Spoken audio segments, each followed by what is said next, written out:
The night unfolds, with the quiet urgency that only comes when everything feels fragile and too loud at the same time. Mia stands at the edge of the living room, the music from someone's playlist, drifting like a half-remembered dream, every beat pressing gently against her ribs. She's been trying all evening to look normal, to move like a person who belongs inside her own skin, but the room keeps tilting. Not enough to fall, just enough to remind her that balance is something you have to practice. Alison is across the room laughing at something someone says, her head tipped back, hair catching the light. The sight of her lands in Mia's chest with a warmth that's both comforting and terrifying. It's the kind of feeling Mia doesn't know what to do with yet.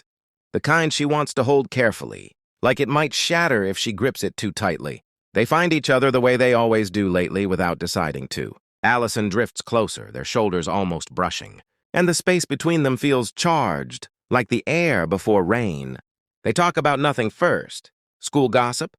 A show they both pretend not to care about. The weirdness of how fast everything seems to be moving. Mia listens more than she speaks, watching Alison's expressions, the way her eyes soften when she smiles. There's comfort in this, in being near someone who doesn't ask her to explain everything, who doesn't look at her like she's a problem to be solved. Alison has this way of standing beside her, not in front or behind, just there, as if saying without words that Mia doesn't have to run. At some point, the room feels too full, the noise too close. Alison notices before Mia says anything, which feels like its own small miracle. She nods toward the hallway, an unspoken question, and Mia nods back. They slip away from the crowd, footsteps quiet on the carpet, until the music fades into a distant thrum. The hallway is dimmer, calmer, like the house is holding its breath. They lean against the wall, facing each other now, really facing each other, and the silence stretches, not awkward but loaded. Mia's heart is loud in her ears. She wonders if Alison can hear it. "I'm glad you came," Alison says softly, like the words are just for them. Mia swallows, nodding. She wants to say 1,000 things, how hard it was to come out, how every social thing still feels like a test she didn't study for, how being here with Alison makes it all a little easier, but the words pile up and refuse to come out in the right order. Instead, she says, "Me too," and hopes Alison hears everything she can't say inside those 2 syllables. They talk about recovery in a sideways way, skirting the edges of the topic without diving straight into the deep end. Alison doesn't push, doesn't pry, just listens. And when she does speak, it's with a careful honesty that feels grounding. She admits she doesn't always know the right thing to say, that she worries about messing up, about hurting Mia without meaning to. The admission loosens something in Mia. She realizes she doesn't need perfection.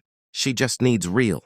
She tells Alison that some days are heavier than others, that she's still figuring out who she is when she's not defined by a hospital bracelet or someone else's concern. Alison nods, understanding written across her face, and says she likes the person Mia is becoming, even if Mia can't see it yet. The closeness between them shifts then, almost imperceptibly.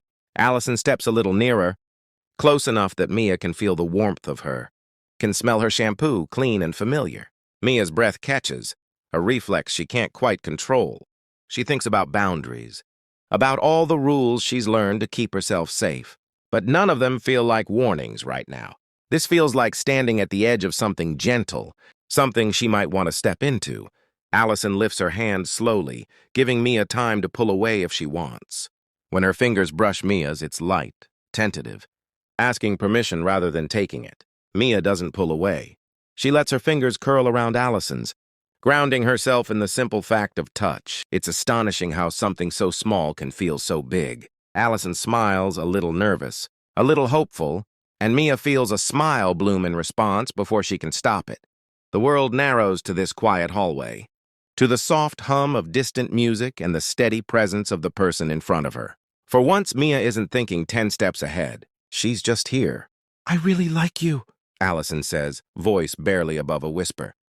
The words land gently without pressure, and Mia feels a warmth spread through her chest that has nothing to do with fear. She answers honestly, because that feels important.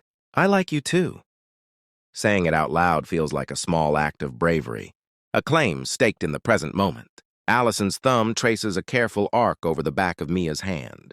A silent question, and Mia answers by stepping closer, closing the last of the distance between them. When their foreheads touch, it's almost reverent. They breathe the same air, sharing the quiet. Mia's thoughts scatter, replaced by a calm she didn't know she was capable of. Alison tilts her head slightly, slow enough that Mia has time to register every second of it. Their lips meet in a brief, gentle kiss. More promise than declaration, a soft press that feels like a beginning rather than an ending. There's no rush, no urgency, just the simple acknowledgement of something real. Mia feels it like a steadying hand on her back, like someone saying without words that she's okay right here. They pull apart with matching smiles, a little shy, a little dazzled. Mia lets out a breath she didn't realize she'd been holding. The kiss doesn't fix everything. She knows that. Tomorrow will still have its challenges, its moments of doubt and heaviness. But this feels like proof that joy can exist alongside the hard stuff.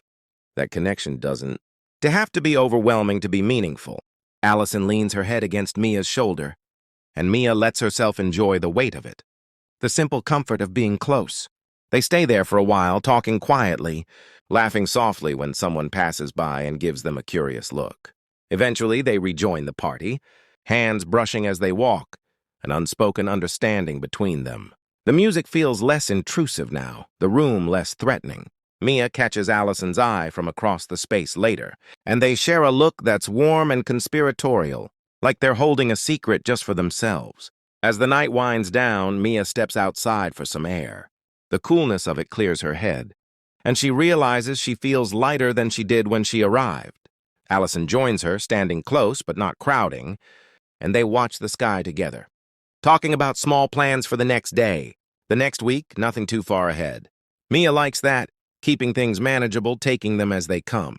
When Alison squeezes her hand, Mia squeezes back, anchoring herself in the moment. This episode doesn't end with a grand declaration or a dramatic turn. It ends quietly with two people choosing honesty, choosing gentleness, choosing each other in a way that feels sustainable. For Mia, that choice feels like progress, like another step forward on a path she's still learning how to walk. And as she heads home later, the echo of that soft kiss lingers, not as a distraction but as a reminder. She is alive. She is here. And there are connections worth staying for.